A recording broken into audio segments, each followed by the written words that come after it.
Assalamualaikum warahmatullahi wabarakatuh. Selamat pagi anak-anak. Salam sejahtera buat kita semua. Baik, bagaimana kabarnya pada hari ini? Ya, Ibu harap semua dalam keadaan sehat walafiat ya. Dan tentunya kalian selalu sehat jasmani maupun rohani walaupun dalam masa pandemi. Ya, dalam masa pandemi ini kita diwajibkan dan dituntut untuk menjaga kesehatan. Dan kalau bisa kalian gak usah keluar rumah dulu dan belajar tetap di rumah. Tapi kalau memang kalian ada keperluan atau apa yang tidak bisa dihindari, sebaiknya kalian tetap jaga jarak dan menggunakan masker ya. Dan biasakan untuk selalu mencuci tangan supaya terhindar dari segala macam penyakit. Baik, untuk memulai pelajaran kita pada hari ini, kita awali dulu dengan berdoa. Baik, akan Ibu pimpin. Berdoa, mulai. Berdoa, selesai. Oke, sebelum Ibu menyampaikan materi kita hari ini yang akan kita pelajari, Ibu mau tanya dulu, adakah kalian di antara kalian teman kalian yang tidak mengikuti pelajaran Ibu hari ini atau berhalangan atau sakit atau kenapa? Ya, boleh tuh ketua kelasnya kirimkan nanti ke Ibu ya melalui WhatsApp. Oke. Materi kita pada hari ini yaitu masalah berita. Semuanya tentu pernah mendengar kata berita kan, baik itu melalui media massa maupun melalui handphone, melalui radio dan segala macamnya. Bahkan kalian pernah juga mengalami atau melihat secara langsung secara langsung berita yang ditayangkan di televisi, karena kejadiannya mungkin tidak berjauhan di kita atau mungkin pada saat kita ada di sana begitu. Untuk lebih jelasnya nanti untuk materi kita hari ini akan Ibu jelaskan melalui tayangan video berikut ini. Teks berita yaitu teks yang melaporkan kejadian, peristiwa atau informasi mengenai sesuatu yang telah atau sedang terjadi yang bersifat aktual. Aktual di sini diartikan sedang ramai dibicarakan atau yang sedang terjadi. Apa saja sih unsur-unsur berita itu? Yang pertama ada what, apa. Yang kedua where, di mana. Yang ketiga ada when, kapan. Yang keempat ada who, dia menanyakan siapa. Yang kelima ada how, bagaimana.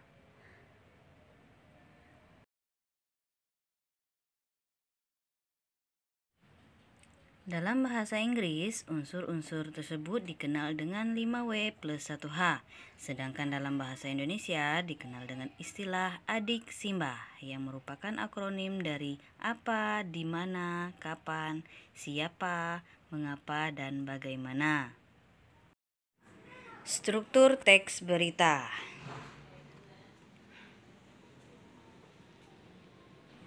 Yang pertama, orientasi berita. Orientasi berita di sini diartikan yakni adalah berisi pembuka dari berbagai peristiwa yang diberitakan di dalam teks tersebut. Biasanya tertera penjelasan singkat.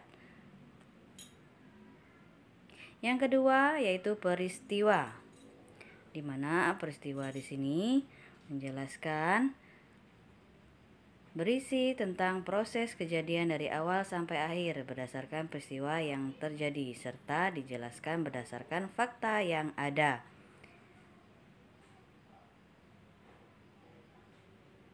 Yang ketiga, sumber berita. Sumber berita di sini yakni dari mana asal sumber berita tersebut muncul. Sumber berita tidak hanya ditulis di bagian akhir berita. Kaidah kebahasaan teks berita. Di sini ada beberapa kaidah tentang kebahasaan teks berita, yaitu yang pertama, verba transitif, kata kerja transitif. Contohnya, 1. Ayah sedang mencuci mobil di halaman rumah. Dan yang kedua, ibu pasti menyayangi semua anaknya. Contoh yang kedua yaitu 1. Mobil di halaman rumah sedang dicuci oleh ayah. Yang kedua, semua anak pasti disayang oleh ibunya.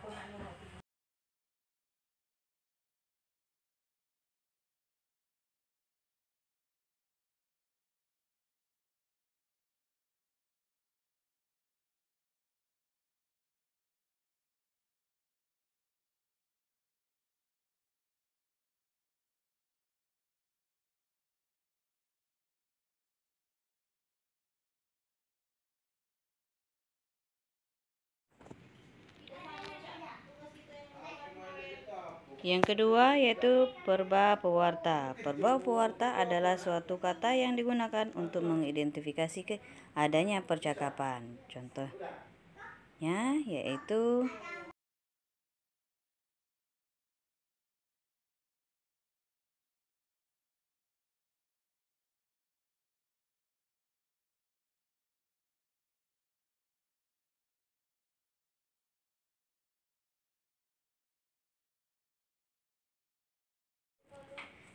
yang ketiga yaitu konjungsi temporal dan konjungsi bahwa.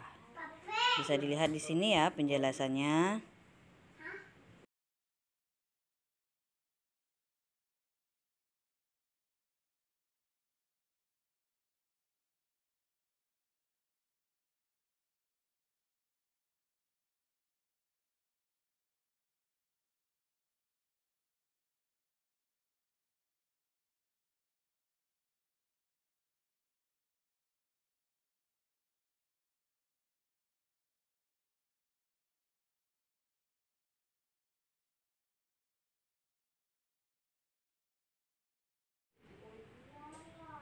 Yang keempat yaitu kalimat langsung. Kalimat langsung sebagai variasi dari kalimat tidak langsungnya. Kalimat langsung ditandai oleh dua tanda petik ganda dan disertai keterangan penyertanya. Penggunaan kalimat langsung terkait dengan pengutipan pernyataan-pernyataan oleh narasumber berita.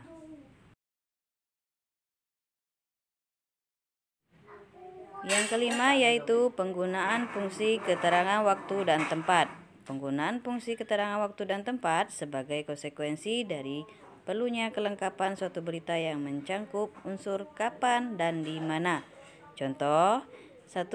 Sekitar pukul 12.45 waktu Indonesia Barat, langit Riau tampak mendung. Kedua, gempa dengan kekuatan 5,4 skala Richter menerjang Maluku pagi ini.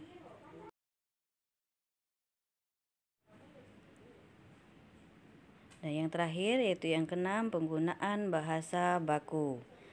Penggunaan bahasa baku adalah hal ini untuk menjembati pemahaman banyak kalangan.